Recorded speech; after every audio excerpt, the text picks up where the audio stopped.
Hello বন্ধুরা, কেমন আছেন? আজকে আবারও ঘুরতে আসছি কুচবিহারে। কাছারিতে একটু কাজ ছিল তো, তাই ঘুরতে আসছিলাম। তা ভাবলাম একটু ভিডিও করি। সাগরদিঘির পাশ দিয়ে যাচ্ছি। সামনে যে ডাইন দিকে যেটা, ওটা হলো সাগরদিঘি। নৃপেন্দ্র নারায়ণ বীর বাহাদুরের পুকুর ওটা। এখানে স্নান করতো আগে, এখন তো ওটা পড়ে আছে, এখন মাছ চাষ করে।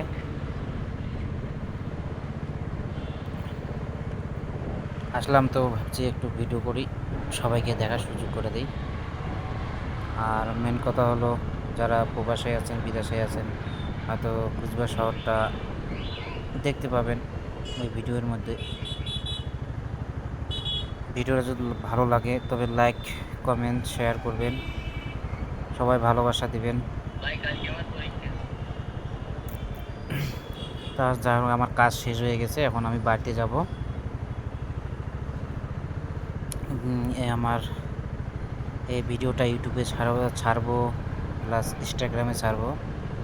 যদি আবার কেউ ইউটিউবে দেখেন, অবশ্যই মোবাইল সাবস্ক্রাইব করবেন। আর যারা ফেসবুকে দেখবেন তারা অবশ্যই ফলো করবেন। আমি ইনস্টাগ্রামেও ভিডিও ছাড়ি, ইউটিউবে ছাড়ি, প্লাস ফেসবুকেও ছাড়ি।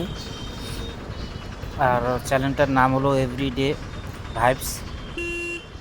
যদি সার্চ করেন তাহলে পাবেন আমাকে। আর যদি তাও আর কি তো সম্ভাবনা নাই এরকম যে আসে না, তাহলে এভরিডে ভাইবস আজাদ লিখবেন, অবশ্যই আসবে। আর ভিডিওটা যদি ভালো লাগে সবাই শেয়ার করবেন, কমেন্টস করবেন। তবে ফেসবুক বন্ধুরা সবাই ভালো আছেন তো? কমেন্টে জানাবেন আমাদেরকে কারা কোথা থেকে দেখছেন। দোয়া করি সবাই ভালো থাকেন, আপনারাও দোয়া রাখবেন। এটা হলো আমার কুচবিহারের ট্রাফিক সেন্টার, রাস্তার মাঝখানটে। সামনে একটা বাস লম্বা, পুরো রাস্তাটা ব্লক করে রাখছে, বুঝতেই পারতেছেন।